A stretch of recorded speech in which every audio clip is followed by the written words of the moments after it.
Good afternoon.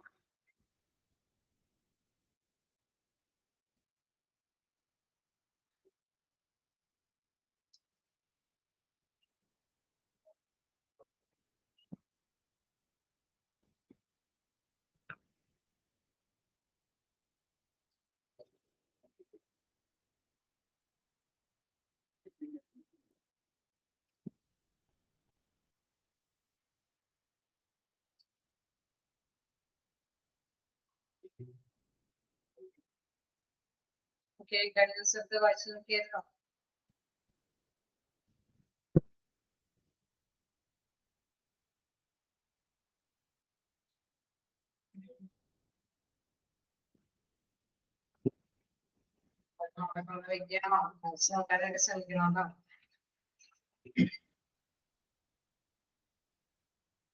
Okay, ഇവിടെ വരെയും നിർത്തിയെന്ന് ഓർമ്മയുണ്ടോ? നമ്മൾ ആഴ്ചയിൽ ഒരു ക്ലാസ്സിലാണ് കയറുന്നത്. അപ്പോ മാക്സിമം എന്താ പറയാ ഒരാഴ്ച എല്ലാം നമുക്ക് പോവാതിരിക്കാൻ വേണ്ടിയിട്ട് ഒന്ന് ക്ലാസ്സിൽ എടുക്കുന്നതിന് മുമ്പെങ്കിലും ജസ്റ്റ് ഒന്ന് വായിച്ചു നോക്കാം കേട്ടോ. ഓക്കെ, ഓർമ്മയുണ്ടോ? ആർക്കെങ്കിലും ടൈപ്സ് ഓഫ് ഓറിയന്റേഷൻ ആണ് പറഞ്ഞ രീതിയിലുള്ള ഫസ്റ്റ് പോയിന്റ് നമ്മൾ ഡിസ്കസ് ചെയ്തത് അല്ലേ?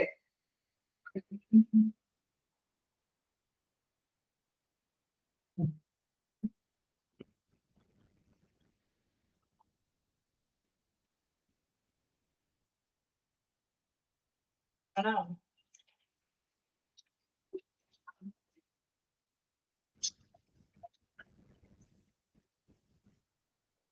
ഓക്കെ, എടുക്കാൻ പറഞ്ഞോ? എല്ലാവരും എടുത്തോ?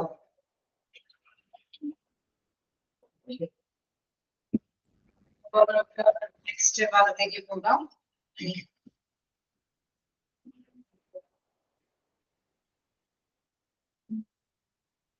അപ്പൊ നമ്മൾ കണ്ടു എന്താണ് ഓറിയന്റേഷൻ എന്ന് പറയുമ്പോൾ അറിയാം, തീർച്ചയായിട്ടും ഒരു തൊഴിലാളികൾ പുതിയ എംപ്ലോയി ഒക്കെ ആകുമ്പോൾ അവരെ ആ ഡ്യൂട്ടിയുമായി ബന്ധപ്പെട്ട കാര്യങ്ങളെ കുറിച്ചിട്ട് ഒരു അവയർനെസ്, ഒരു പരിചിതമായ അത് എത്തിക്കാവുന്നതാണ് പ്രധാനമായിട്ടും ഓറിയന്റേഷനിലേക്ക് സാധ്യമാക്കുന്നത് അല്ലെ? ഓറിയന്റേഷൻ നടപടികളിൽ സാധ്യമാകുന്നത്.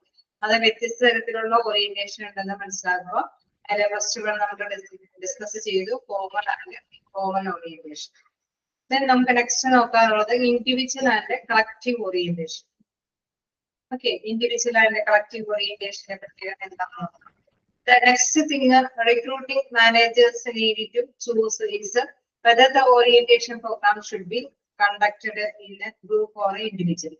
അല്ലെ? അവിടെ പ്രധാനമായിട്ട് നമുക്കറിയാം എന്താണ് പ്രധാനമായിട്ട് ആ ഫംഗ്ഷനിൽ അല്ലെ?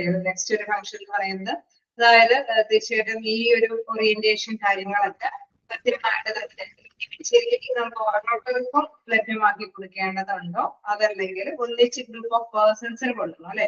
അതാണ് പറയുന്നത് need choose the whether orientation program should be conducted in groups or individually അല്ലെങ്കിൽ ഗ്രൂപ്പായിട്ട് ഓറിയന്റേഷൻ കൊടുക്കണം എന്നുള്ളതാണ്. If the candidates are oriented individually, then it is difficult to standardize the use of the different routes, which is dissimilar to that of collective orientation. Okay, collective orientation നമുക്കറിയാം ഒരു അല്ലെ? അവിടെ തീർച്ചയായിട്ടും നമുക്കറിയാം ഓരോ പേഴ്സൺസിനും മനസ്സിലാക്കി പറയുമ്പോൾ ചിലർക്ക് അല്ലെ എളുപ്പത്തിൽ ഗ്രാസ്പ് ചെയ്യാനുള്ള ഒരു പവർ ഉണ്ടാകും, ചിലർക്ക് പക്ഷെ കുറച്ച് സമയം കൂടുതൽ എടുക്കേണ്ടതായിട്ട് വരും.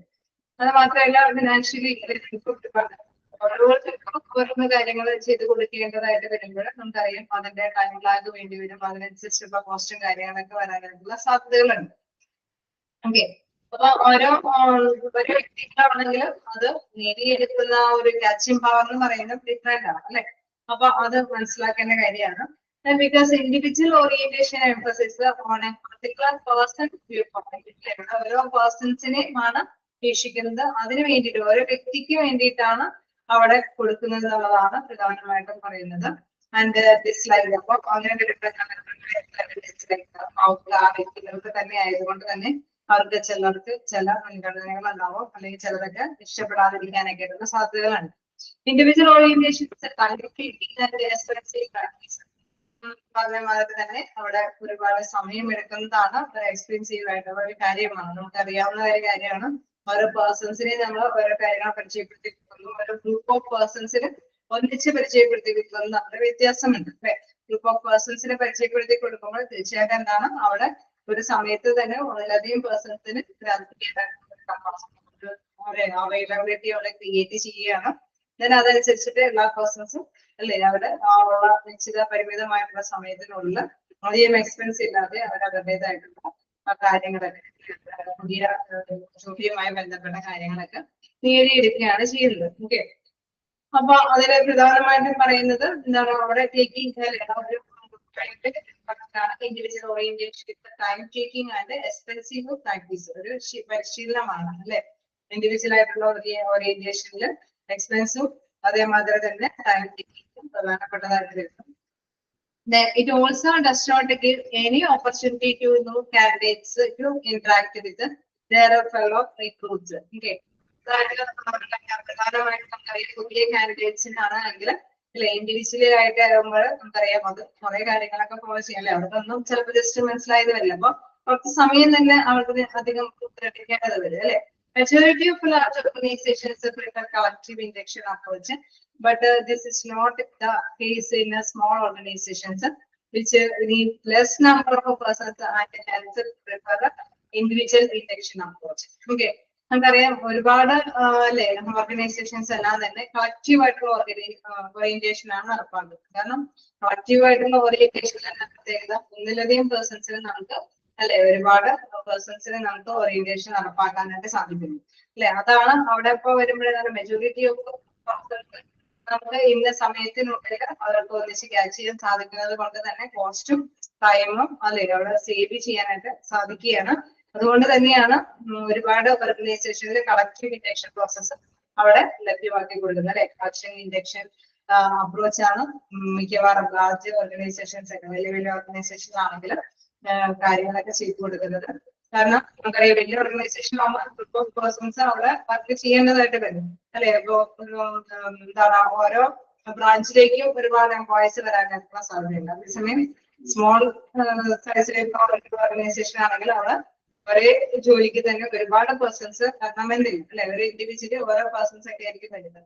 സോ നമുക്കറിയാം അവിടെ ഒരു ഡീവിയേഷൻ ഉണ്ട്. നമുക്കറിയാം അതനുസരിച്ച് തന്നെ ഓരോരുത്തർക്കും വേണ്ടി തന്നെ സമയം സ്പെൻഡ് ചെയ്തിട്ട് അവർക്ക് പറഞ്ഞു കൊടുക്കേണ്ടതായിട്ട് വരും. അതേസമയം വലിയ വലിയ ഓർഗനൈസേഷൻ ആണോ ഗ്രൂപ്പ് ഓഫ് പേഴ്സൺസിന് ഒന്നിച്ച് കൈകാര്യം ചെയ്ത് കൊടുക്കാൻ പറ്റുന്നത് കൊണ്ട് തന്നെ ടൈം അതേപോലെ തന്നെ എക്സ്പെൻസും വേണ്ടിയിട്ട് കളക്റ്റീവ് ആയിട്ടുള്ള ഓറിയന്റേഷൻ പ്രോഗ്രാംസ് ആണ് സംഘടിപ്പിച്ചു പോകുന്നത്.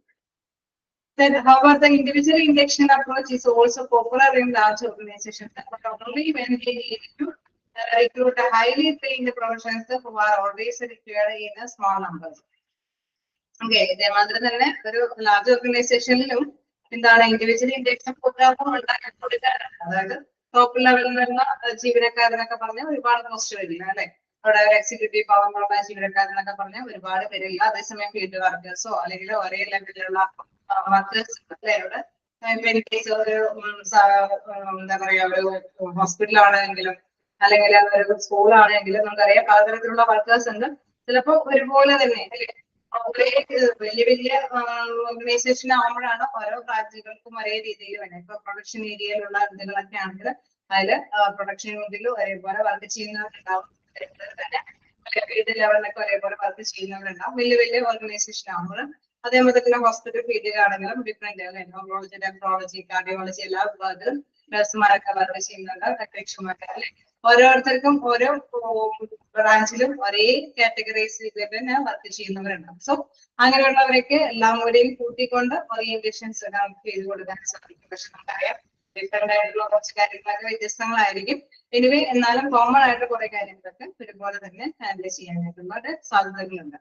അപ്പോ അതേസമയം ഇവിടെ പ്രധാനമായിട്ട് പറയുന്നത് ഓർഗനൈസേഷനിൽ ഇൻഡിവിജ്വലി നമ്മൾ ഓറിയന്റേഷൻ സംഘടിപ്പിച്ചു കൊടുക്കുന്നവരുമുണ്ട്. കാരണം നേതൃത്വത്തിലുള്ള ജീവനക്കാർക്ക് അല്ലെ പ്രധാനമായിട്ടും അങ്ങനെയുള്ള ജോലിക്കാരെ കുറവായിരിക്കും അല്ലെ. 1-2 പേഴ്സൺസ് ഒക്കെ ആയിരിക്കും. അപ്പൊ അങ്ങനെയുള്ളവർക്ക് തീർച്ചയായിട്ടും ഇൻഡിവിജ്വൽ ആയിട്ടുള്ള ഒരു ഓറിയന്റേഷൻ പ്രോഗ്രാംസ് തന്നെയായിരിക്കും സംഘടിപ്പിച്ച് കൊടുക്കാനായിട്ട് സാധിക്കും. അപ്പൊ അതിന് മെറിറ്റ്സുകളുണ്ട്. അതേപോലെ തന്നെ മനസ്സിലാക്കേണ്ട കാര്യമുണ്ട്. അതായത് എല്ലാവർക്കും ഒരേപോലെ തന്നെ അംഗങ്ങൾ ഉണ്ടാവണമെന്നില്ല. സോ എന്താണ് അതിനനുസരിച്ചിട്ടുള്ള മെറിറ്റ്സ് ഉണ്ടായാൽ കൂടി അല്ലെ, ഡിമെറിറ്റ്സ് ഇൻഡിവിജ്വൽ ഓറിയന്റേഷനിലെ ഡിമെറിറ്റ്സ് ഉണ്ടെങ്കിൽ കൂടി, അതായത് പോസിറ്റീവ് എക്സ്പെൻസും കൂടുതലായിരിക്കും. പക്ഷെ ഡിമെറിറ്റ്സ് ഉണ്ടാവാൻ സാധ്യത ഉണ്ടെങ്കിൽ കൂടി തീർച്ചയായിട്ടും നമ്പർ ഓഫ് പേഴ്സൺസ് കുറവാണെങ്കിൽ ആ പ്ലേസുകളിലൊക്കെ ഈ ഒരു ഇൻഡിവിജ്വൽ ഓറിയന്റേഷൻ പ്രോഗ്രാം തന്നെ സംഘടിപ്പിച്ച് കൊടുക്കേണ്ടതായിരുന്നു. അപ്പൊ അതാണ് പ്രധാനമായിട്ടും സെക്കൻഡ് ലെവലില് സെക്കൻഡ് ടൈപ്പ് ഓഫ് ഓറിയന്റേഷനിൽ പറയുന്നത് ഇൻഡിവിജ്വൽ ഓറിയന്റേഷൻ. ഇൻഡിവിജ്വലി ആണെങ്കിൽ ഓരോ പേഴ്സൺസിനെ നമ്മൾ പരിചയപ്പെടുത്തി കൊടുക്കുന്ന ഒരു രീതിയാണ്. ആക്റ്റീവ് എന്ന് പറഞ്ഞാൽ ഗ്രൂപ്പ് ഓഫ് പേഴ്സൺസിന് നമ്മൾ ഓറിയന്റേഷൻ പ്രോഗ്രാം സംഘടിപ്പിച്ചു കൊടുക്കുന്ന ഒരു രീതിയാണ്. ഇൻഡിവിജ്വലി ഓറിയന്റേഷന് എക്സ്പെൻസും കോസ്റ്റും അതേപോലെ തന്നെ ടൈമും കൂടുതൽ എടുക്കുന്ന ഒരു കാര്യം വ്യക്തമാണ്. പക്ഷെ പക്ഷെ മോസ്റ്റ് ഓഫ് ദ ലാർജ് ഓർഗനൈസേഷനിൽ എന്താണ് ആക്റ്റീവ് ഓറിയന്റേഷൻ പ്രോഗ്രാം തന്നെയാണ് സംഘടിപ്പിച്ചു കൊടുക്കാറ്. പക്ഷെ ടോപ്പ് ലെവലിലുള്ള ജീവനക്കാർക്ക് ഇൻഡിവിജ്വൽ ഓറിയന്റേഷൻ പ്രോഗ്രാംസ് സംഘടിപ്പിച്ചു കൊടുക്കാറ്. ക്ലിയർ ആണോ? ടെസ്റ്റ് വായിച്ചു നോക്കാം.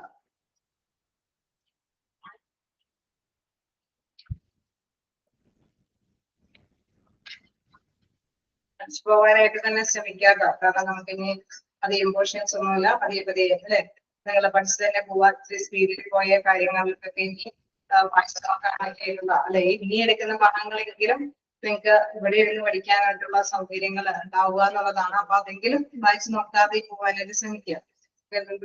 ക്ലാസ്സിൽ തന്നെ നമുക്ക് ശ്രമിക്കാം. അപ്പൊ ഇൻഡിവിജ്വൽ ആൻഡ് കളക്റ്റീവ് ഓറിയന്റേഷൻ എന്താണെന്നുള്ളത് ജസ്റ്റ് നോക്കാം. ഓക്കെ അല്ലേ? ക്ലിയർ ആണോ? നോട്ട് ചെയ്യേണ്ടതായിട്ട് ചെറുതായിട്ടൊക്കെ നോട്ട് ചെയ്ത് ഇപ്പം ഇനി നമുക്ക് റിവൈസ് ചെയ്യത്തക്ക വിധത്തിൽ അല്ലെ, ഇനി ചെയ്യേണ്ട വരാത്ത തക്ക വിധത്തിലൊക്കെ നോട്ട് ചെയ്ത് പോകാം.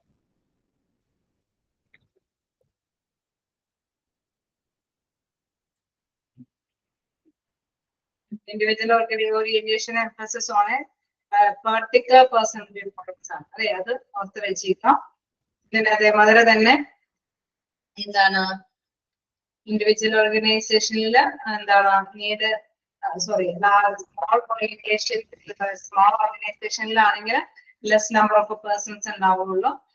അതുകൊണ്ട് തന്നെ ഇൻഡിവിജ്വൽ ഫങ്ഷൻസ് ആയിരിക്കും അല്ലെ, ഇൻഡിവിജ്വൽ ഇൻഡക്ഷൻ പ്രോഗ്രാംസ് ആയിരിക്കും കൂടുതൽ അല്ലെ മോസ്റ്റ് ഇമ്പോർട്ടന്റ് ആയിട്ട് യൂസ് ചെയ്യുന്നത്.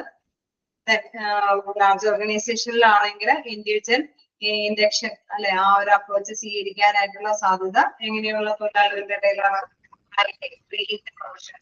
അതായത് ടോപ്പ് ലെവലിലുള്ള മാനേജേഴ്സ് പൊസിഷനിലോ അങ്ങനെയൊക്കെയുള്ള എക്സിക്യൂട്ടീവ് പവറിലുള്ളവർക്കൊക്കെയാണ് അത് യൂസ് ചെയ്യുന്നത്.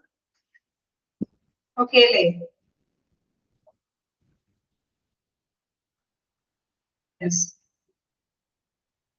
നമുക്ക് നെക്സ്റ്റിലേക്ക് പോകാം.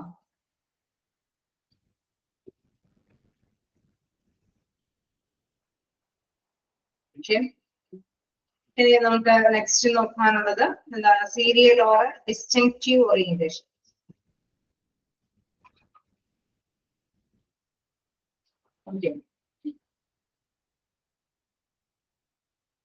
എന്താണ് സീരിയൽ ഓർ ഡിസ്റ്റിങ്ക്റ്റീവ് ഓറിയന്റേഷൻ എന്ന് പറയുന്നത് നോക്കാം. Serial induction is the one in which an experienced employee takes the responsibility of training the newly appointed person. He acts as a trainer or a role model for the new recruits. Okay, പുതിയ എംപ്ലോയീസിനെ നമ്മൾ recruit ചെയ്യുമ്പോൾ അവിടെ ഒരുപാട് experienced ആയിട്ടുള്ള employees ഉണ്ടായിട്ടുണ്ട് അല്ലെ. Experienced ആയിട്ടുള്ള employee ആണെങ്കിൽ തീർച്ചയായിട്ടും അവരായിരിക്കും ഈ ഇൻഡക്ഷൻ പ്രോഗ്രാംസിലൊക്കെ കണ്ടക്ട് ചെയ്യുന്നത്. അതായത് വരുന്ന എംപ്ലോയീസിന്റെ അല്ലെ എംപ്ലോയീസിനെ പരിചയപ്പെടുത്തി കൊടുക്കുന്നത് ആ ഒരു എന്താണ് ഡ്യൂട്ടി, ആ ഡ്യൂട്ടിയുമായി ബന്ധപ്പെട്ട റെസ്പോൺസിബിലിറ്റിയും സഹപ്രവർത്തകരെയും അല്ലെ പരിചയപ്പെടുത്തി കൊടുക്കുന്നത് എക്സ്പീരിയൻസ്ഡ് ആയിട്ടുള്ള പേഴ്സൺസ് ആയിരിക്കും അല്ലെ.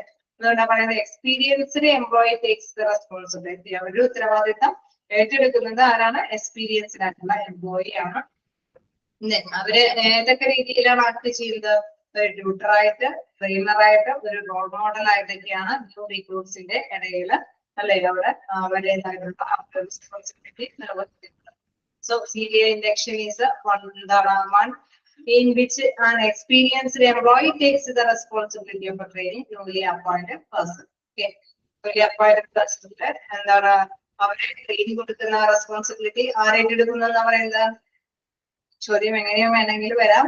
അപ്പൊ ആരാണ് ഏറ്റെടുക്കുന്നത്? ഇത് CDM ഓറിയന്റേഷൻ പ്രോഗ്രാമിന് അനുസരിച്ചിട്ട് ആരാണ്? എക്സ്പീരിയൻസ്ഡ് എംപ്ലോയി ആണ് ഏറ്റെടുക്കുന്നത് അല്ലേ? ഓക്കെ അല്ലേ? ക്ലിയർ അല്ലേ? എക്സ്പീരിയൻസ്ഡ് ആയിട്ടുള്ള എംപ്ലോയി പുതിയ എംപ്ലോയീസിന് എന്താണ് അവരെ പരിചയപ്പെടുത്തുന്ന ഈ ഓറിയന്റേഷൻ കാര്യങ്ങളൊക്കെ കൈകാര്യം ചെയ്ത് കൊടുക്കുന്നു. അവരെ വേണമെങ്കിൽ ഏത് രീതിയിലും അവിടെ അല്ലെ അവരെ യൂസ് ചെയ്ത് പരിചയപ്പെടുത്തി കൊടുക്കുക. അതിന്റെ ഏത് രീതി വേണമെങ്കിലും അവലംബിക്കാം. അതായത് ആക്ടറായിട്ടോ അതായത് appointed person he act as a tutor, trainer or role model for the ട്യൂട്ടറായിട്ടും ട്രെയിനറായിട്ടും എന്താണ് അതേമാതിരി തന്നെ റോൾ മോഡൽ ആയിട്ടുമാണ് ആക്ട് ചെയ്യുന്നത്. നമുക്ക് നെക്സ്റ്റ് നോക്കാനുള്ളത് when such a facility is not when there is nobody to guide and to motivate them, then such a scenario is termed as a distinctive induction. ഇവിടെ ഡിസ്റ്റിങ്റ്റീവ് ഇൻഡക്ഷൻ എന്ന് പറയുമ്പോൾ നമുക്ക് നേരെ reverse ആയിട്ടുള്ള ഒരു കാര്യമാണ്. അതായത് ഈ ഫെസിലിറ്റി തരുന്നില്ല അല്ലെ പുതിയ എംപ്ലോയീസിന് ഇങ്ങനെ ഒരു പരിചയപ്പെടുത്തി കൊടുക്കുന്ന ഫെസിലിറ്റി അല്ല അല്ലെ ഒരു ഗൈഡോ മോട്ടിവേഷനോ അവര് ആരും തരുന്നില്ല. ആ ഒരു രീതിയിലുള്ള ഓറിയന്റേഷൻ അല്ല, അല്ലാതെ നമ്മൾ സ്വമേധയാ നേടുന്ന ഒരു ഓറിയന്റേഷൻ ആണ് ഇതെന്ന് പറയുന്നത് ഡിസ്റ്റിങ്റ്റീവ് ഓറിയന്റേഷൻ എന്ന് പറയുന്നത്. അതായത് മറ്റേതെന്ന് പറയുമ്പോൾ എക്സ്പീരിയൻസ്ഡ് ആയിട്ടുള്ള പേഴ്സൺ അവര് ഒരു ഗൈഡായിട്ട് നിന്ന് അല്ലെങ്കിൽ ഒരു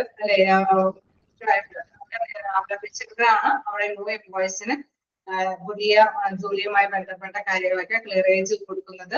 അതേസമയം ഡിസ്റ്റിങ്റ്റീവ് ഇൻഡക്ഷനിൽ ഈ ഒരു പ്രോസസ്സ് നടക്കുന്നു.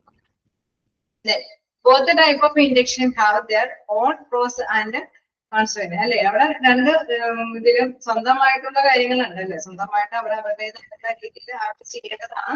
പരിചയപ്പെടുത്തി കൊടുത്താൽ അവരവരുടേതായിട്ടുള്ള കാര്യങ്ങൾ നേടിയെടുക്കണം. പരിചയപ്പെടുത്തി കൊടുത്തില്ലെങ്കിലും അവരുടെ റെസ്പോൺസിബിലിറ്റി എന്താണെന്നൊക്കെ അവർ ഇത് ചെയ്യേണ്ടതാണ്. Serial induction helps in maintaining the prevalent working condition as well as the customs of the workplace. Okay, നമുക്കറിയാം അവിടുത്തെ പ്രിവെന്റ് കണ്ടീഷൻസും ആ വർക്ക് പ്ലേസിന്റെ കാര്യങ്ങളൊക്കെ തന്നെ അവിടെ കൃത്യമായിട്ട് തന്നെ അറിയേണ്ടതാണ്. If this process is used too much, then the company will always run on a pre-decided set norms and there would be no further scope of any creativity or potential and particularly those persons who are quite creative and liberal. Okay, നമുക്കറിയാം ഈ ഒരു distinctive ഓറിയന്റേഷനിലെ പ്രത്യേകത അനുസരിച്ചിട്ട് നമുക്കറിയാം വളരെ സ്വാതന്ത്ര്യത്തോട് കൂടിയിട്ടൊക്കെയാണ് ഓരോ അല്ലെ എന്താണ് ഡ്യൂട്ടി എന്നൊക്കെ ഗ്രഹിക്കുന്നത്. ഒരു അല്ലെ ഒരു മൊത്തത്തിലാണ് അവരുടെ ക്രിയേറ്റിവിറ്റി അനുസരിച്ചിട്ട് അല്ലെ അവരെ സ്വാഭാവികമായിട്ട് അവരെ വളർച്ച നേടിയിരിക്കുന്നത്. ചിലപ്പോൾ ഒരു 6 month ഒക്കെ കാലാവധിയൊക്കെ അവരുടെ വർക്ക് ചെയ്യാനായിട്ടുള്ള ഒരു അവസരം കൊടുക്കുന്നു. അപ്പൊ സ്വമേധയാ തന്നെ അവര് കുറെ കാര്യങ്ങളൊക്കെ പഠിച്ചെടുക്കുകയാണ് ചെയ്യുന്നത്. Stressed and frustrated, they would pass on the same to the new recruits. Okay, അപ്പൊ ചിലപ്പോഴൊക്കെ നമുക്കറിയാം ഈ ഒരു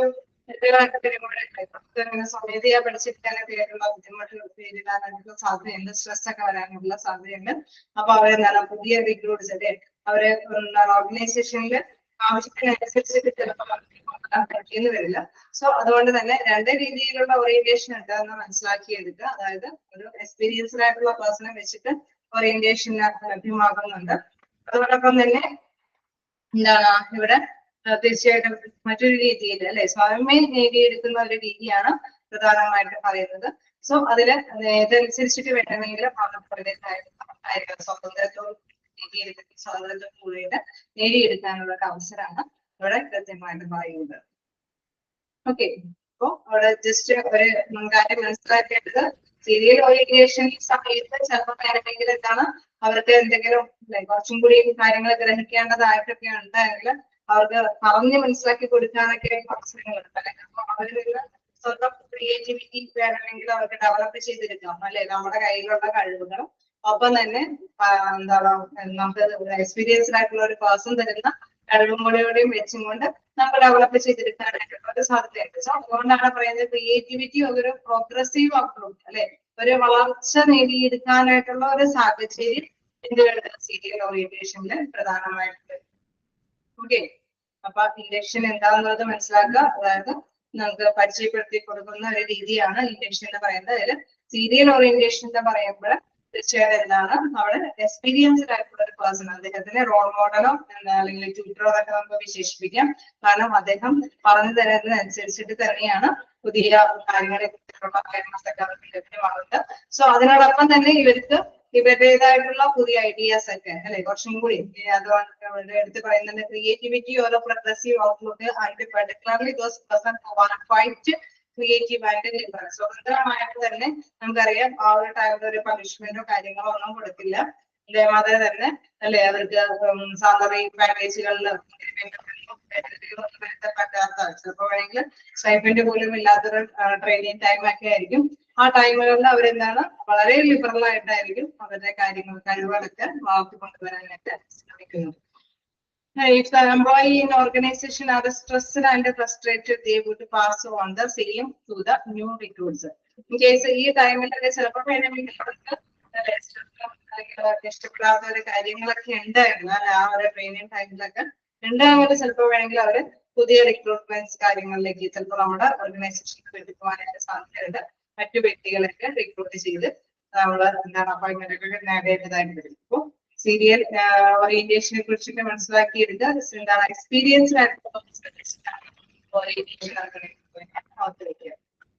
kind of, whereas the distinctive induction is just the opposite because it promotes the creative and inventive effort of employees. There is no pressure on new recruits to carry on the tradition and the customs of the organization. Okay, എന്തായാലും പുതിയ recruitment കാര്യങ്ങളായിട്ട് വരുമ്പോഴ് ഈ ഒരു ഇതെന്ന് പറയുന്ന distinction എന്ന് പറയുന്നത് അതിന്റെ സീരിയലിന്റെ നേരെ ഓപ്പോസിറ്റീവ് ആയിട്ടുള്ള ഒരു കാര്യമാണ്.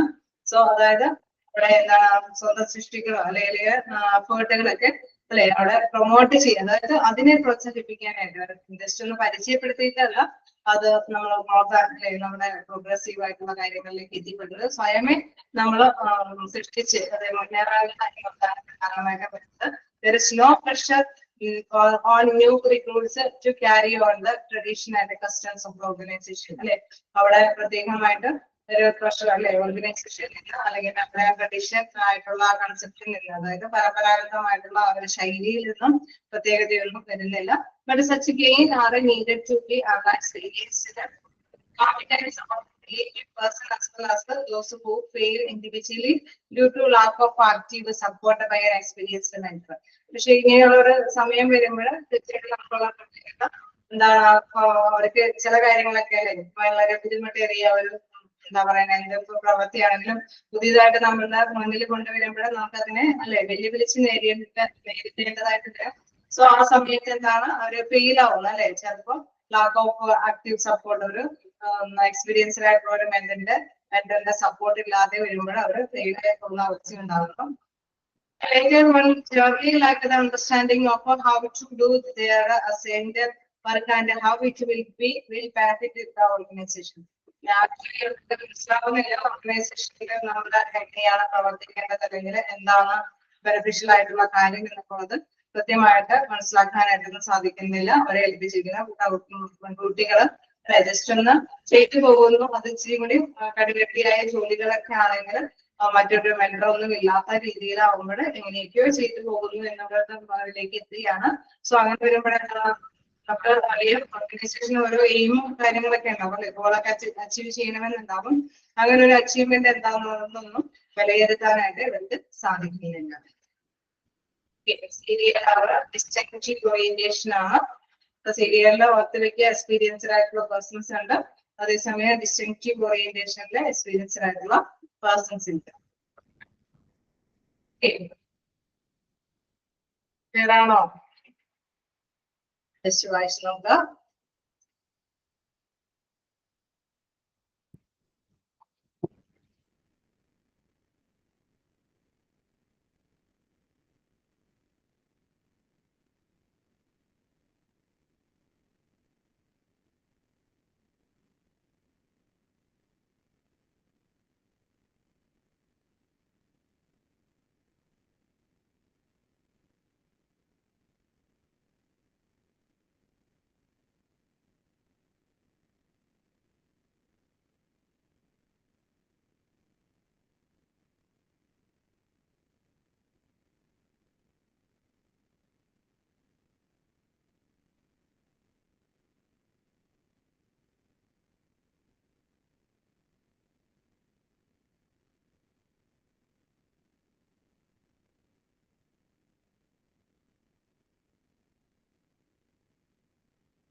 ഓക്കെ, അത് നോക്കാനാണ് ഇൻവെസ്റ്റിക്യുവർ ആൻഡ് ഡിസ്വെസ്റ്റിക്യുവർ ഓറിയന്റേഷൻ. അതായത് ഡൈവേസ്റ്റുവർ അല്ലെങ്കിൽ ഇൻവെസ്റ്റുവർ എന്നുള്ള ഇത് നമ്മൾ ഇൻവെസ്റ്റ്മെന്റ് കൂടി അത് വായിച്ചു വരുമ്പോൾ നമുക്ക് മനസ്സിലാവും. ഇതില് 5th പോയിന്റ് ആയിട്ടാണോ ഇൻവെസ്റ്റുവർ ഓറിയന്റേഷൻ കിടക്കുന്നത്? നമ്മുടെ ടെക്സ്റ്റിൽ എങ്ങനെയെന്ന് അറിയില്ല. തന്നെയാണത്. മൊത്തം ആ ഒരു ക്ലാസിഫിക്കേഷൻ ആണ് ഇവിടെ കൊടുത്തിരിക്കുന്നത്. ഇൻവെസ്റ്റുവറും ഡൈവേസ്റ്റുവറും.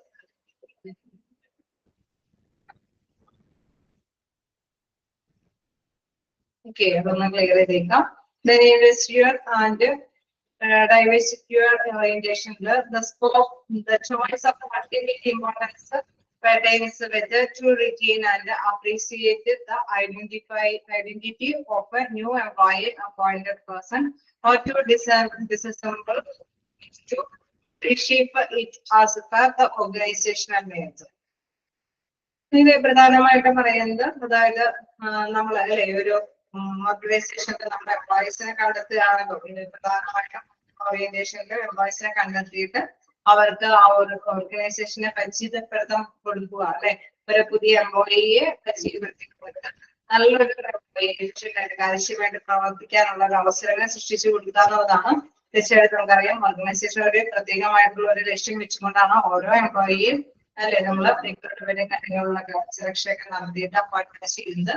സോ ഇങ്ങനെ ഓറിയന്റേഷൻ സംഘടിപ്പിക്കുമ്പോൾ തീർച്ചയായിട്ടും എന്താണ് വലിയ വലിയ ഹൈ പൊസിഷനിലുള്ള കാര്യങ്ങളൊക്കെ വരുമ്പോൾ ചിലപ്പോൾ 1-2 പേഴ്സൺസിനെ മാത്രമാണ് നമ്മൾ അപ്പോയിന്റ്മെന്റ് ചെയ്യേണ്ടതായിട്ട് വരും അല്ലെ. മാനേജർ അല്ലെങ്കിൽ HR ഡിപ്പാർട്ട്മെന്റ് എന്നൊക്കെ പറഞ്ഞ് ഹാൻഡിൽ ചെയ്യാനൊക്കെ ആയിട്ട് അല്ലെ. ഒരു പേഴ്സൺ അല്ല, ഒരുപാട് പേഴ്സൺസിൽ നിന്ന് നമുക്ക് അവിടെ ആവശ്യമില്ല. ഓരോ 1-2 പേഴ്സൺസ് ഒക്കെയാണ് വലിയ ഓർഗനൈസേഷൻ പോലും ആവശ്യമായിട്ടൊക്കെ വരുന്നത്. അപ്പൊ ഇങ്ങനെ നമ്മൾ ഓരോ പേഴ്സൺസിനെ എന്താണ് അവിടെ പരിചയപ്പെടുത്തി കൊടുക്കുമ്പോഴും തീർച്ചയായിട്ടും അപ്പൊ അതിന് പിന്നെ പ്രവർത്തിക്കാനായിട്ട് ചിലപ്പോൾ വ്യക്തികളൊക്കെ ഉണ്ടാവണമെന്നില്ല. സോ അങ്ങനെ വരുമ്പോൾ നമുക്ക് നോക്കാം. The choice of ultimate importance pertain whether to retain and appreciate the identity of a new appointed person or to dismember it to reshape it as per the organisation needs. ഓർഗനൈസേഷന്റെ ആവശ്യം അനുസരിച്ചിട്ട് നമ്മൾ shape ചെയ്തു അല്ലെ. 1-2 persons ഒക്കെ നല്ല മൂല്യത്തോട് കൂടിയിട്ടുള്ള ഒരു പോസ്റ്റ് ഒക്കെ ആകുമ്പോൾ ചിലപ്പോൾ വേണമെങ്കിൽ എന്താണ് ആ ഒരു പോസ്റ്റിൽ വന്നിരിക്കുന്ന വ്യക്തി എന്താണ് ഓർഗനൈസേഷനിലേക്ക് തന്നെ അല്ലെ നമ്മൾ എന്താ ചേഞ്ചസ് വരുത്തേണ്ടതാണ്. ഓർഗനൈസേഷന്റെ ആ ഒരു സ്ട്രക്ചറിനൊക്കെ ചിലപ്പോൾ ചേഞ്ചസ് വരുത്തേണ്ടതായിട്ട് വരും. അതായത് പോളിസി നിയമങ്ങൾക്കൊക്കെ. അതല്ലെങ്കിൽ ആ പോളിസി നിയമങ്ങൾക്ക് അനുസരിച്ചിട്ട് ഈ എംപ്ലോയി ഒക്കെ ആണെങ്കിൽ അത് അതിലേക്ക് ചിലപ്പോൾ റീഷേപ്പ് ചെയ്യേണ്ടതായിരുന്നു. അതുകൊണ്ടാണ് അവിടെ പ്രധാനമായിട്ട് പറയുന്നത് new appointed persons whether to retain and appropriate identify new appointed person. ആ പേഴ്സണെ നല്ല രീതിയിൽ തന്നെ ഐഡന്റിഫൈ ചെയ്യണം അല്ലെ. അതിനനുസരിച്ചിട്ടാണ് നമ്മൾ എന്തെങ്കിലും റീഷേപ്പ് ചെയ്യാൻ ഓർഗനൈസേഷനിൽ എന്തെങ്കിലും മാറ്റം വരുത്തേണ്ടതുണ്ടോ അതല്ലെങ്കിൽ ഈ വ്യക്തി എന്തെങ്കിലും മാറ്റം വരുത്തേണ്ടതുണ്ടോ. എന്നാൽ പേഴ്സൺസ് ഒക്കെ ഒരുപാട് നിയമങ്ങളും കാര്യങ്ങളൊക്കെ കൊണ്ടുവന്ന് അല്ലെ അവിടെ ഡയറക്ടറി പൊസിഷൻ ഡയറക്ഷൻ പൊസിഷനിലൊക്കെ ഇരിക്കുന്ന പേഴ്സൺസ് ഒക്കെ കുറെ ഡയറക്ഷനൊക്കെ അങ്ങനെ ഇംപ്ലിമെന്റ് ചെയ്യും. എംപ്ലോയി വന്നുകൊണ്ട് അല്ലെ മേലെ എന്താണ് സുപ്പീരിയർ പോസ്റ്റിലുള്ള ഒരു എംപ്ലോയി വന്നുകൊണ്ട് ഒരുപാട് ഡയറക്ഷൻസ് ഒക്കെ ഉണ്ട് വിളംബരം ചെയ്തൊക്കെ പോകും. ചിലപ്പോൾ വേണമെങ്കിൽ അത് അല്ലെ കൃത്യമായിട്ടുള്ള രീതിയിലും അത് ഫോളോ ചെയ്തു പോകാനായിട്ട് അവിടെയുള്ള എംപ്ലോയീസിനെ പറ്റിയെന്ന് വരില്ല അല്ലെ. അപ്പൊ അങ്ങനെ വരുമ്പോഴെന്താണ് ആ ഓർഗനൈസേഷനിൽ ഒരുപാട് പ്രോബ്ലംസ് ഉണ്ടാകാനായിട്ടുള്ള സാധ്യതയുണ്ട്. സോ മനസ്സിലാക്കേണ്ടത് ഈ പൊസിഷനിലുള്ള ഈ എംപ്ലോയീസിനെ ഒന്നില്ലെങ്കിൽ ഈ റൂൾസ് ആൻഡ് റെഗുലേഷൻസിനോടനുസരിച്ചിട്ട് ചിലപ്പോൾ നല്ല കഴിവുള്ള വ്യക്തിയാണെങ്കിൽ കൂടി ചിലപ്പോൾ റീഷേപ്പ് ചെയ്യുന്നതായിട്ട് വരും. അതല്ലെങ്കിൽ ഈ കഴിവുള്ള വ്യക്തിക്ക് അനുസരിച്ചിട്ട് ചില റൂൾസ് ആൻഡ് റെഗുലേഷൻസുകളിലെ ഭേദഗതി വരുത്തേണ്ടതായിട്ട്. അതുകൊണ്ടാണ് ആ റീഷേപ്പിന് പ്രാധാന്യം കൊടുക്കുന്നത്. ഹൈ പൊസിഷനിലുള്ള അല്ലെ നമ്മളിപ്പോ ഒരു കമ്പനി അത് നഷ്ടത്തിൽ പോകുന്ന ഒരു കമ്പനിയാണ്. സോ നഷ്ടം നിൽക്കാൻ വേണ്ടിയിട്ട് നല്ല ടാലന്റഡ് ആയിട്ടുള്ള ഒരു നല്ല ഒരു മാനേജറിനെ പോസ്റ്റ് ചെയ്യണം. സോ മാനേജർ എന്ത് ചെയ്യും? പുതിയ പുതിയ നിയമാവലികളൊക്കെ കൊണ്ടുവരും. കൊണ്ടുവരില്ലേ? അങ്ങനെ കൊണ്ടുവരും. ചാൻസ് ഉണ്ടോ? ഒരു വർഷത്തിൽ പോകുന്ന ഒരു കമ്പനി ആ കമ്പനിയെ ഒന്നും കൂടി പൊക്കിയെടുക്കാൻ വേണ്ടിയിട്ട് അല്ലെ ഉയർത്തിക്കൊണ്ടുവരാൻ വേണ്ടിയിട്ട് ലാഭത്തിലേക്ക് അല്ലെങ്കിൽ ഒന്ന് കടക്കടിയിൽ നിന്നൊക്കെ രക്ഷപ്പെടാൻ വേണ്ടിയിട്ട് നല്ല കഴിവുറ്റ ഒരു ടാലന്റഡ് ആയിട്ടുള്ള ഒരു ടോപ്പ് ലെവലിലുള്ള ഒരു പോസ്റ്റിലേക്ക് ഒരു വ്യക്തിയെ കൊണ്ടുവരികയാണ്. സോ അങ്ങനെ വരുമ്പോൾ ആ വ്യക്തി വരുമ്പോൾ കുറച്ച് ചേഞ്ചസ് ഒക്കെ വരും അല്ലെ, കുറെ നിയമാവലികളിലൊക്കെ മാറ്റം വരും. ഇനി ചിലപ്പോഴൊക്കെ നല്ല ടാലന്റഡ് ആയിട്ടുള്ള ഒരു വ്യക്തിയാണ് നമുക്ക് ഒരു ഒഴിവ് വന്നിരിക്കുന്നത് അല്ലെ, നമ്മളെ ഒരു ഓർഗനൈസേഷനിൽ നല്ല ടാലന്റഡ് ആയിട്ടുള്ള വ്യക്തി ചിലപ്പോൾ റിട്ടയർമെന്റ് റിട്ടയർമെന്റ് അല്ലെങ്കിൽ എന്തെങ്കിലും കാര്യം കൊണ്ട് ആ വ്യക്തി അല്ലെ അവിടെ നിന്ന് അവിടെ ഇല്ലാതെയായി ആ വേക്കന്റ് ആയിരിക്കുകയാണ്. സോ അങ്ങനെയുള്ള ഒരു അഡ്വൈസ്ഡായിട്ടുള്ള വ്യക്തിയെ നമ്മൾ ചെയ്യുകയാണ്. ഇവിടെ ഓർഗനൈസേഷൻ നല്ല രീതിയിലാണ് മൂവ് ചെയ്യുന്നത്, അതായത് അവിടെ ഓർഗനൈസേഷന്റെ റൂൾസ് ആൻഡ് പോളിസിയൊക്കെ ഓക്കെയാണ്, നന്നായിട്ട് തന്നെ പോകുന്നത്. പക്ഷെ ആ ഒരു ഒറ്റ വ്യക്തിയുടെ കൺട്രോളിംഗിലായിട്ട് ഇതൊക്കെ നന്നായിട്ട് മൂവ് ചെയ്തിട്ടുണ്ട്. സോ അങ്ങനെ ഒരു വ്യക്തിയെയാണ് നമ്മൾ അന്വേഷിച്ച് കണ്ടുപിടിച്ച് അപ്പോയിന്റ്മെന്റ് കൊടുത്തിരിക്കുന്നത്. അങ്ങനെ വരുമ്പോൾ എന്താണ്, ആ ഓർഗനൈസേഷനിലുള്ള റൂൾസ് ആൻഡ് റെഗുലേഷൻസ് തന്നെ ഫോളോ ചെയ്യാൻ പറ്റുന്ന തരത്തിൽ അതേ രീതിയിൽ തന്നെ കൈകാര്യം ചെയ്യാനായിട്ട് ആ നല്ല ടാലന്റഡ് ആയിട്ടുള്ള എംപ്ലോയി ചേഞ്ച് ചെയ്യേണ്ടതായിട്ട് വരും. മനസ്സിലാക്കുക, ഒന്നില്ലെങ്കിൽ ഓർഗനൈസേഷനിൽ നഷ്ടത്തിൽ പോകുന്ന ഒരു കമ്പനി ആണെങ്കിൽ ഓർഗനൈസേഷന്റെ നല്ല അല്ലെ വളർച്ചയ്ക്ക് വേണ്ടിയിട്ട് ചിലപ്പോൾ എന്താണ് കുറെ നിയമങ്ങളൊക്കെ ഇറക്കേണ്ടതായിട്ട് വരും. അപ്പൊ ഓർഗനൈസേഷനിൽ മാറ്റങ്ങൾ വരുത്തുന്നു, നിയമാവലിയിൽ മാറ്റം വരുത്തുന്നു. ഒരു സമയം എന്താണ് നന്നായിട്ട് പോയിക്കൊണ്ടിരുന്ന കമ്പനി നല്ല ഡയറക്ടറുടെ ഒരു നല്ല മേൽനോട്ടത്തിൽ പോയിക്കൊണ്ടിരുന്ന കമ്പനിക്ക് ആ ഡയറക്ടർ നഷ്ടപ്പെടുമ്പോൾ ഓർഗനൈസേഷന്റെ നിയമങ്ങൾ തന്നെ അത് തന്നെ ഫോളോ ചെയ്യുകയും അല്ലെ അതിനനുസരിച്ചിട്ട് കുറെ എംപ്ലോയി ചെയ്യുന്നുണ്ട്. തീർച്ചയായിട്ടും ടാലന്റഡായിട്ടുള്ള എംപ്ലോയി ഈ ഓർഗനൈസേഷന്റെ നിയമത്തിനനുസരിച്ചിട്ടുള്ള കാര്യങ്ങളിൽ ഭേദഗതികളൊക്കെ വരുത്തേണ്ടതായിട്ട്. അപ്പൊ അതാണ് ഇൻവെസ്റ്റിറ്റ്യൂർ ആൻഡ് ഓറിയന്റേഷൻ പറയുന്നത്. അത് ഒന്നില്ലെങ്കിൽ ഓർഗനൈസേഷന് വേണ്ടിയിട്ട് കുറെ ഇൻവെസ്റ്റ് ചെയ്യുക, അതല്ലെങ്കിൽ ഓർഗനൈസേഷനിൽ നിന്ന് അല്ലെ ആ വ്യക്തിക്ക് കുറച്ച് പണം. എന്താണ് ഉദ്ദേശിച്ചത് മനസ്സിലായോ? ഐഡിയ കിട്ടിയോ? ഓക്കെ. ആ ഒരു രീതിയാണ് നമുക്ക് പഠിക്കാനുള്ള ഒരു ഓറിയന്റേഷനെ കുറിച്ചിട്ട് പറയുന്നത്. നമുക്ക് ഞാൻ പറഞ്ഞ കാര്യങ്ങളൊക്കെ തന്നെയാണ് അതിൽ പ്രധാനമായിട്ട് പരാമർശിച്ചിരിക്കുന്നത്. ജസ്റ്റ് നോക്കാം. എന്താണ് orientation to certifies the important work related features of new recruits അല്ലെ, പുതിയ റിക്രൂട്ട്സിന്റെ ഫീച്ചേഴ്സിനെ കുറിച്ചിട്ടാണ്, സവിശേഷതയെ കുറിച്ചിട്ടാണ് ഇവിടെ പറയുന്നത്. Generally, all the high-profile appointments are based on this idea because a person who is considered for the post of the executive is always judged on the basis of the professional skills and the characteristics that he possesses during the job. നമ്മൾ highly പൊസിഷനിലുള്ള എംപ്ലോയീസിനെ കണ്ടെത്തുന്നത് എങ്ങനെയാണ്? നല്ല എക്സ്പീരിയൻസും നല്ല ക്യാരക്ടറിലും നല്ല സ്കില്ലും അല്ലെ നല്ല knowledge ഒക്കെ ഉള്ള നല്ല അല്ലെ അതിനൊക്കെ അവകാശപ്പെട്ട ജോലി ചെയ്യുന്ന നല്ല എക്സ്പീരിയൻസ് അല്ലെ ഏത് അത്തരത്തിലുള്ള കഴിവുറ്റ വ്യക്തികളെയാണ് നമ്മൾ ടോപ്പ് ലെവലിലുള്ള എക്സിക്യൂട്ടീവ് ലെവലിലുള്ള പോസ്റ്റിലേക്കൊക്കെ നമ്മൾ വ്യക്തികളെ കണ്ടെത്തുന്നത്. സച്ച് ആൻ ഇൻഡിവിജ്വൽ ഇത് ഇവർ അങ്ങനെ വരുമ്പോൾ എന്താ പ്രത്യേകത? അവർക്ക് അല്ലെ നമ്മളിപ്പോ വർഷത്തിൽ പോകുന്ന ഒരു കമ്പനിയിലേക്ക് നല്ലൊരു ടാലന്റഡ് ആയിട്ടുള്ള ഒരു വ്യക്തിയെ കണ്ടെത്തി കഴിഞ്ഞ് കഴിഞ്ഞാൽ എന്താ പ്രത്യേകത? അവർക്ക് ഫുള്ളി ലിബർട്ടി കുറെ സ്വാതന്ത്ര്യങ്ങൾ അനുവദിക്കും. കാരണം അവരാണ് കുറച്ച് റൂൾസ് ആൻഡ് റെഗുലേഷൻസ് ഒക്കെ മാറ്റങ്ങൾ വരുത്തി നടപ്പാക്കാനായിട്ട് പോകുന്നത്. കാരണം അവർ അത്രയും ടാലന്റഡ് ആണ്, നമ്മുടെ കമ്പനിയെ നഷ്ടത്തിൽ നിന്ന് അല്ലെ മാറ്റി ലാഭത്തിലേക്ക് ആക്കി കൊടുക്കുവാനായിട്ട് ശ്രമിക്കുന്ന വ്യക്തിയാണ്. സോ അതുകൊണ്ട് തന്നെ ഫുള്ളി ലിബർട്ടി അവർക്ക് കൊടുക്കണം. which ranges from deciding his office interiors and choosing a subordinate to taking various financial decisions. Okay, നമുക്കറിയാം തീരുമാനങ്ങളൊക്കെ എടുക്കുമ്പോൾ അല്ലെ അവിടെ അതിന്റെ ആ ഒരു റേഞ്ച് അല്ലെ അവിടെ തീർച്ചയായിട്ടും തീരുമാനങ്ങളൊക്കെ എടുക്കാനായിട്ടുള്ള സ്വാതന്ത്ര്യമൊക്കെ കൊടുക്കണം. സപ്പോർട്ടിനേറ്റ് കൂടി അല്ലെ മാനേജീരിയൽ ഡിസിഷൻസ് ഒക്കെ എടുക്കാനൊക്കെ ഉള്ള ഫ്രീഡംസ് അല്ലെ മീറ്റിംഗ് വിളിച്ചു കൂട്ടാനും അവരുടെ ആശയങ്ങളൊക്കെ അല്ലെ സബോർഡിനേറ്റിന്റെ കുറച്ച് കാര്യങ്ങളൊക്കെ പങ്കുവെക്കാനൊക്കെ ആയിട്ടുള്ള അവസരങ്ങൾ അല്ലെങ്കിൽ അവരുടെ പങ്കാളിത്തത്തോട് കൂടിയിട്ട് നല്ല നല്ല തീരുമാനങ്ങളൊക്കെ എടുക്കാനായിട്ടുള്ള സ്വാതന്ത്ര്യം ഇതെല്ലാം തന്നെ അത്തരത്തിലുള്ള എംപ്ലോയീസിന് ലഭ്യമാക്കി കൊടുക്കേണ്ടതാണ്.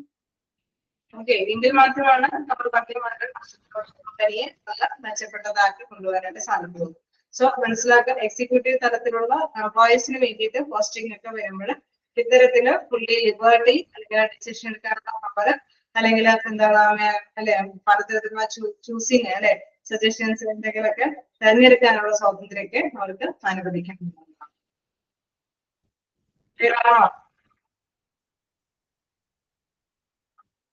ഓക്കെയാണോ? ക്ലിയറായോ? ഫസ്റ്റ് നമുക്ക് നെക്സ്റ്റ് നോക്കുകയാണെങ്കിൽ our vestibular orientation is just the opposite of the investibular orientation. Okay, this is just opposite. That this method attempts to modify the characteristics of new recruits as they were selected because of their potential for effective performance. Okay, അതായത് പുതിയ നമ്മള് executive തരത്തിലുള്ള എംപ്ലോയീസിനൊക്കെ കൊണ്ടുവന്ന് appointment ചെയ്യുമ്പോൾ അവരെന്താണ് ഇവിടെ പറയുന്നത്, അല്ലെ എഫക്റ്റീവ് പെർഫോമൻസ് അല്ലെ ഇച്ചിരി കൂടി നല്ല പെർഫോമൻസ് ആ വ്യക്തിയിൽ നിന്ന് ഉണ്ടാകുന്നതിന് വേണ്ടിയിട്ട് തീർച്ചയായിട്ടും ഒരു എംപ്ലോയി ആണ്. ആ എംപ്ലോയിയെ നമ്മൾ അവിടെ അല്ലെ ഓൾറെഡി അവിടെ ഉണ്ടായിരുന്ന ഒരു എംപ്ലോയി എന്തോ കാരണവശാല് അല്ലെ ആ ഒരു പോസ്റ്റിംഗിൽ ഇല്ല. അപ്പൊ ആ നിലവിൽ ആ പോസ്റ്റിംഗിലേക്ക് ഒരു എംപ്ലോയിയാണ് ഓൾമോസ്റ്റ് ആ ഒരു ഓർഗനൈസേഷൻ നല്ല സ്മൂത്ത് ആയിട്ട് നല്ല കോമ്പറ്റീവ് ആയിട്ട് മുന്നോട്ട് പോകുന്നതാണ്. പക്ഷെ അവിടെ ഏറ്റവും തലപ്പത്തുള്ള പോസ്റ്റുകളുള്ള എക്സിക്യൂട്ടീവ് ഫോമിലുള്ള വ്യക്തികൾക്ക് എന്തോ അല്ലെ ഒരു മിസ്സിംഗ് വന്നിരിക്കുന്നു. ആ ലെവലിലേക്ക് പോസ്റ്റിംഗ് ആണ് നടപ്പാക്കുന്നത്. സോ അങ്ങനെ വരുമ്പോൾ എന്താണ് modify the characteristics of new recruits അല്ലെ പുതിയ റിക്രൂട്ട്സിന്റെ സവിശേഷതകളിൽ കുറച്ചും കൂടി മാറ്റങ്ങളൊക്കെ വരുത്തുകയാണ് ചെയ്യേണ്ടത്. അതായത് അവർക്ക് കുറച്ച് ചിലപ്പോൾ ആശയങ്ങളൊക്കെ ഉണ്ടാവും. പക്ഷെ ഈ ഓർഗനൈസേഷൻ എങ്ങനെയാണ് മൂവ് ചെയ്യുന്നത്, പ്രോഫിറ്റബിൾ ആയിട്ടാണ് മൂവ് ചെയ്യുന്നത്. സോ അതുകൊണ്ട് തന്നെ അങ്ങനെ പോകാനായിട്ട് ഈ അടിസ്ഥാനപരമായിട്ട് ആ ഒരു കാര്യങ്ങളെ കുറിച്ച് കുറച്ചും കൂടി അല്ലെ പുതിയ മോഡിഫിക്കേഷൻ ഒക്കെ വരുത്തേണ്ടതായിട്ട് വരുന്നു. They were selected because of their potential for effective performance. കാരണം നല്ല കാര്യക്ഷമമായിട്ട് പ്രവർത്തനം കാഴ്ചവെക്കുന്നതിന് വേണ്ടിയിട്ടാണ്. This method is appeared to make him more acceptable to the other employees and more appropriate for the organization. അത് ഓർഗനൈസേഷന് കുറച്ചും കൂടി നല്ലതായിരിക്കും. കാരണം എംപ്ലോയീസിന് കുറച്ച് കാര്യങ്ങളൊക്കെ ആക്സെപ്റ്റ് ചെയ്യുകയാണെങ്കിൽ പൊതുവെ കുറെ കാര്യങ്ങളൊക്കെ ആക്സെപ്റ്റ് ചെയ്തുകൊണ്ട് മൂവ് ചെയ്യുകയാണെങ്കിൽ ഓർഗനൈസേഷന് ആ ഒരു നല്ല രീതിയിൽ പോകുന്ന പ്രോഫിറ്റബിൾ ആയിട്ട് പോകുന്ന സ്മൂത്ത് ആയിക്കൊണ്ട് തന്നെ പോകാനായിട്ട് സാധിക്കുകയും ചെയ്യും. Okay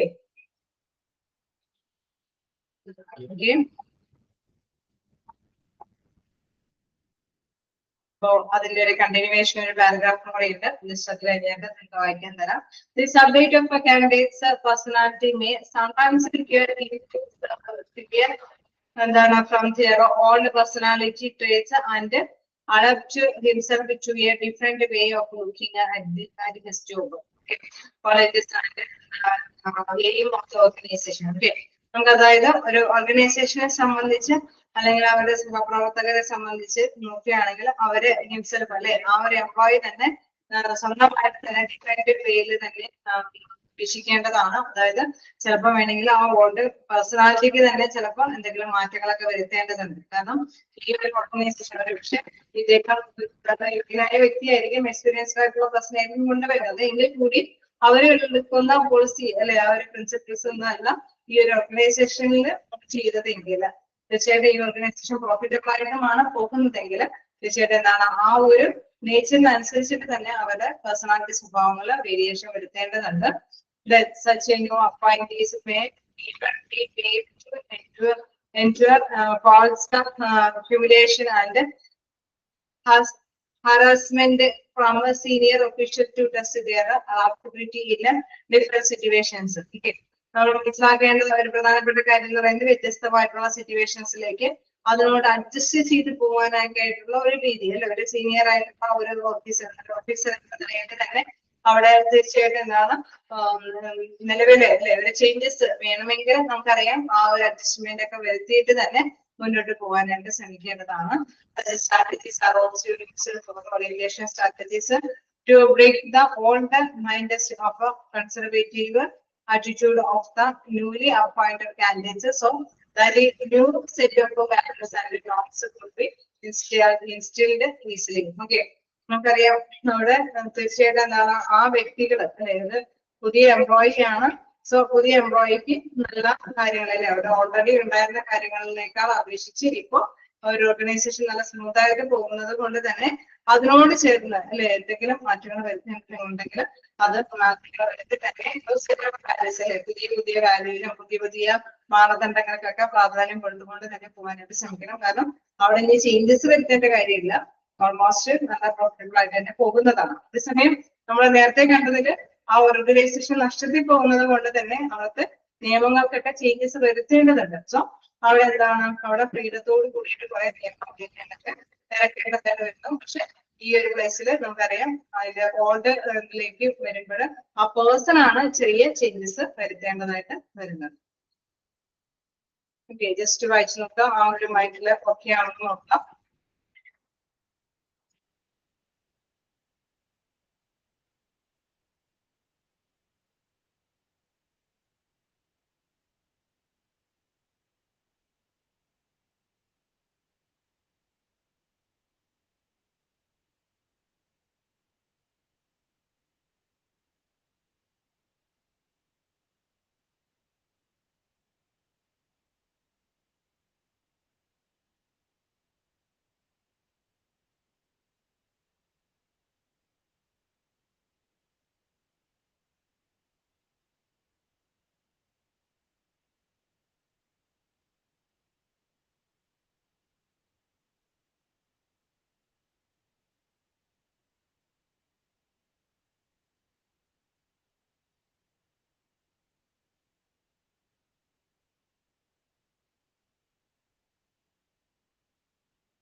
okay,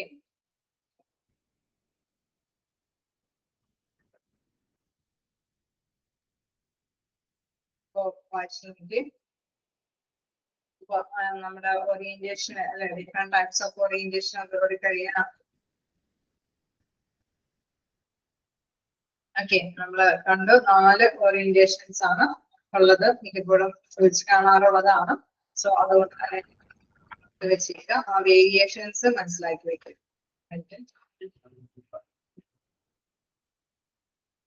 okay, formal and informal, next individual collective orientation, distinctive orientation. Okay, അതെന്താന്ന് ഓർഡറിന് ഓർത്ത് വെക്കണം കേട്ടോ. എക്സ്പീരിയൻസ്ഡ് ആയിട്ടുള്ള പേഴ്സൺ ഇതിലാണ് പറയുന്നത്. സ്വയം എങ്ങനെയാണ് അതിൽ തന്നെ നമ്മുടെ ഇൻഡിവിജ്വലി ഓറിയന്റേഷൻ നൽകുന്നത്, കളക്റ്റീവ് ആയിട്ട് പേഴ്സൺസിന് ഓറിയന്റേഷൻ നൽകുന്നത്.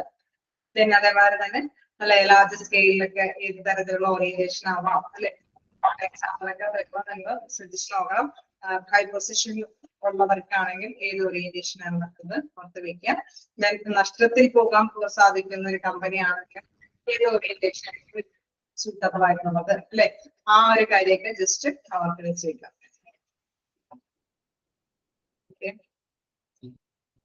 ഇനി നമുക്ക് നെക്സ്റ്റ് നോക്കാനുള്ളത് പ്രോസസ് ഓഫ് ഓറിയന്റേഷൻ ആണ്.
പ്രോസസ് ഓഫ് ഓറിയന്റേഷൻ നമുക്ക് നെക്സ്റ്റ് നോക്കാം. എന്താണ് പ്രോസസ് ഓഫ് ഓറിയന്റേഷനിൽ പറയുന്നത്? Process of induction involves 3 stages which are shown below. Okay, 3 സ്റ്റേജുകളാണ് പ്രോസസ് ഓഫ് ഓറിയന്റേഷനിൽ ഉള്ളത്. അതായത് first stage general orientation, then departmental orientation, specific to orientation. Okay, നമ്മളിപ്പോ ഒരു ഓറിയന്റേഷനിലേക്ക് പ്രവേശിക്കുകയാണെങ്കിൽ തീർച്ചയായിട്ടും നമുക്ക് പരിചയപ്പെടുത്തി തരുമെന്ന് പറഞ്ഞു അല്ലെ. അതിങ്ങനെ ഘട്ടം ഘട്ടമായിട്ടാണ് അത് പരിചിതമാക്കുന്നത്. അതിന്റെ ഫസ്റ്റ് ഘട്ടം എന്ന് പറയുന്നത് ജനറൽ ഓറിയന്റേഷൻ ആണ്, സെക്കൻഡ് ഡിപ്പാർട്ട്മെന്റൽ, തേർഡ് സ്പെസിഫിക്. അതായത് ഇപ്പൊ ഒരു ഓർഗനൈസേഷനിൽ ഏതെങ്കിലും ഒരു ഡ്യൂട്ടിക്ക് ക്ഷണിക്കുകയാണെങ്കിൽ തീർച്ചയായിട്ടും നമുക്കറിയാം ഓർഗനൈസേഷൻ ആകുമ്പോൾ മൊത്തത്തിൽ ഹിസ്റ്ററി കാര്യങ്ങളൊക്കെ ഉണ്ടാവും അല്ലെ. ജനറൽ ആയിട്ട് കുറെ അവയർനെസ് ഉണ്ടാവും. ആരൊക്കെയാണ് റെസ്പോൺസിബിൾ റെസ്പെക്റ്റീവ് ആയിട്ടുള്ള പേഴ്സൺസ് ആരൊക്കെയാണ് അല്ലെ, കൃത്യമായിട്ട് കാര്യങ്ങളൊക്കെ അറിയേണ്ടതുണ്ട്. അതെല്ലാം നമുക്കറിയാം ജനറൽ ഓറിയന്റേഷനിലായിട്ട് നമ്മൾ ഏത് ഡിപ്പാർട്ട്മെന്റിലാണ് അല്ലെ, ഒരു പ്രൊഡക്ഷൻ യൂണിറ്റ് ആണെങ്കിൽ പർച്ചേസ് ഡിപ്പാർട്ട്മെന്റ്, സെയിൽസ് ഡിപ്പാർട്ട്മെന്റ്, അല്ലെ പാക്കേജിങ് അല്ലെങ്കിൽ സെല്ലിംഗ് ആൻഡ് ഡിസ്ട്രിബ്യൂഷൻ ഡിപ്പാർട്ട്മെന്റ്, അങ്ങനെ പലതരത്തിലുള്ള ഡിപ്പാർട്ട്മെന്റ് ഉണ്ടാവും. അപ്പൊ ഏത് ഡിപ്പാർട്ട്മെന്റിലാണ് നമ്മൾ ചോദ്യം? സർവീസ് ഓറിയന്റഡ് ആയിട്ടുള്ള ഒരു കാര്യമാണെങ്കിൽ നമുക്കറിയാം അല്ലെ, ഇപ്പൊ ഹോസ്പിറ്റലാണെങ്കിൽ കാർഡിയോളജി, ന്യൂറോളജി, നെഫ്രോളജി, ഏത് വിഭാഗത്തിലും നമുക്ക് ജോലിക്ക് സാധ്യതയുണ്ട് അല്ലെ. അപ്പൊ അതനുസരിച്ചിട്ട് ഏത് ഡിപ്പാർട്ട്മെന്റ് ആണ് അതിനെ കുറിച്ചുള്ള ഒരു കൃത്യമായിട്ടുള്ള ഒരു രേഖ നമുക്ക് കിട്ടേണ്ടതുണ്ട്. ലാസ്റ്റ് വേണ്ട സ്പെസിഫിക് ജോബ് ഓറിയന്റേഷൻ. ഈ ഡിപ്പാർട്ട്മെന്റിലൊക്കെ ഏത് ജോലിയാണ് അല്ലെ, നമുക്ക് ഏത് ജോലിയാണ് എന്നുള്ളത് നമ്മുടെ ക്വാളിഫിക്കേഷനും എക്സ്പീരിയൻസ് വെച്ചിട്ട് നമ്മൾ ഏത് ജോലിയാണ് ചെയ്യുന്നത്, ദെൻ അതുമായി ബന്ധപ്പെട്ട കാര്യങ്ങളെ കുറിച്ചിട്ടും നമുക്ക് അവയർനെസ് തരുന്നതാണ്. അപ്പൊ ജനറൽ ആയിട്ട് നമ്മൾ അറിയേണ്ടതുണ്ട്, അതാണ് ജനറൽ ഓറിയന്റേഷനിൽ ഉണ്ടാവുക. ദെൻ അതേമാതിരി തന്നെ നമ്മൾ ഏത് ഡിപ്പാർട്ട്മെന്റ് ആണോ ആ ഡിപ്പാർട്ട്മെന്റിനെ കുറിച്ചിട്ടും അതേ കാര്യങ്ങൾ ഡിപ്പാർട്ട്മെന്റിന്റെ responsible most of the responsible ആയിട്ടുള്ള പേഴ്സൺസ് ഒക്കെ ജനറൽ ഓറിയന്റേഷനെ പരിചയപ്പെടുത്തി തരും. അതേമാതിരി തന്നെ ഡിപ്പാർട്ട്മെന്റുമായി ബന്ധപ്പെട്ടുള്ള പ്രധാനപ്പെട്ട കാര്യങ്ങളൊക്കെ ഡിപ്പാർട്ട്മെന്റൽ ഓറിയന്റേഷനിൽ ലഭ്യമാകും അല്ലെ. അതേമാതിരി തന്നെ സ്പെസിഫിക്, ആ വ്യക്തിക്ക് സ്പെസിഫിക് ആയിട്ട് ഏത് ജോലിയാണ് ആ ജോലിയുമായി ബന്ധപ്പെട്ട കാര്യങ്ങളാണ് സ്പെസിഫിക് ഓറിയന്റേഷനിൽ ലഭ്യമാകും. ഫസ്റ്റ് വൺ ജനറൽ ഓറിയന്റേഷൻ ആണ്.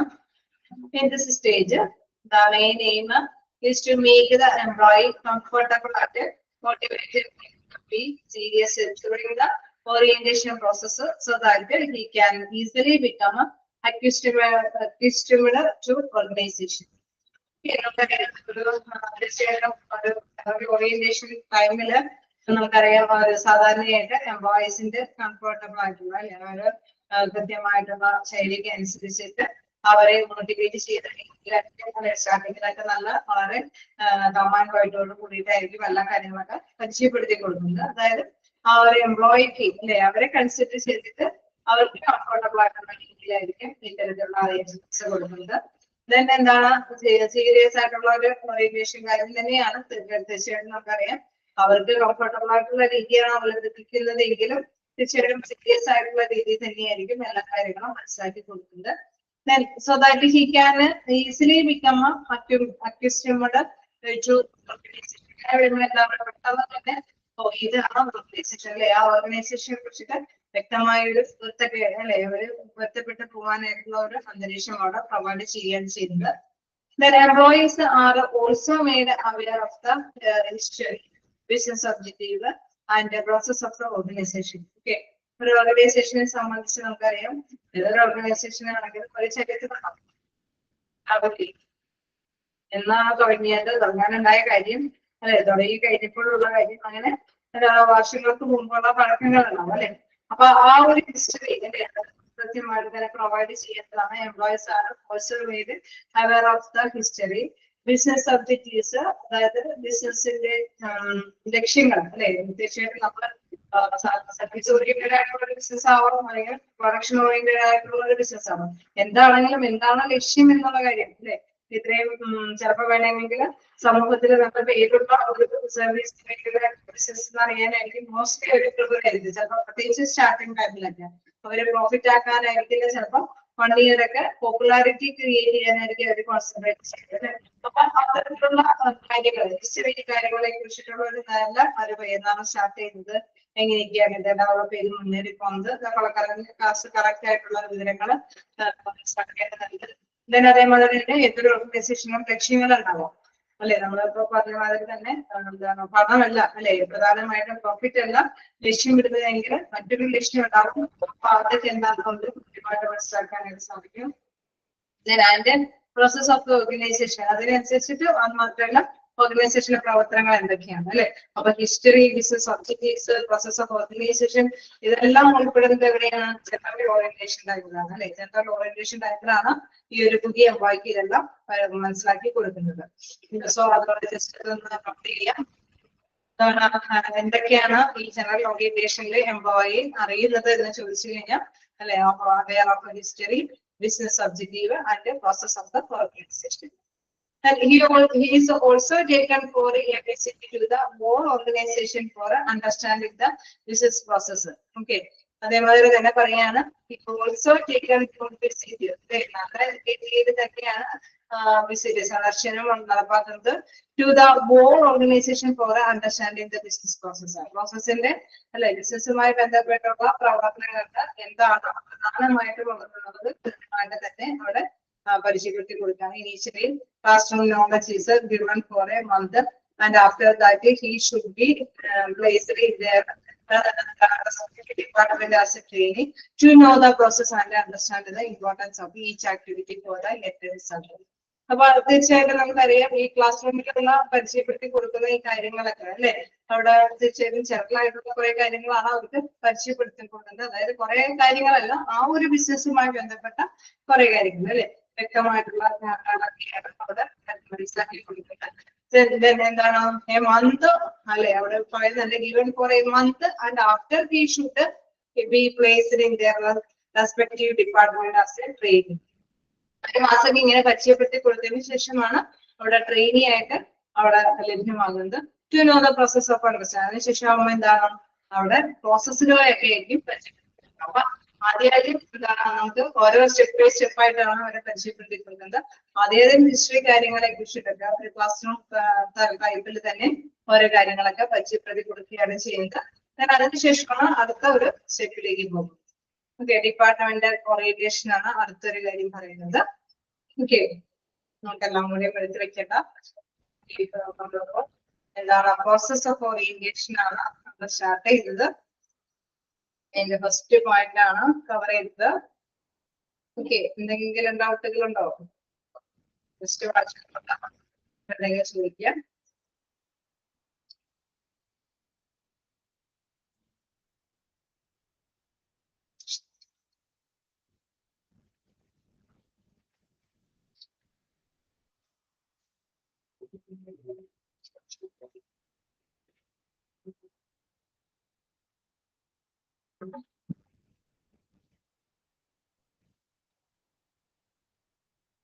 കേണോ?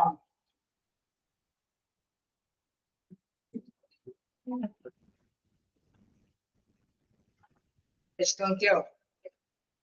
ഡൗട്ട് ഉണ്ടോ?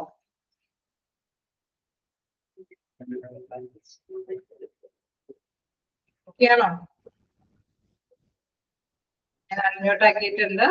ഓക്കെയാണ്. ഓക്കെ,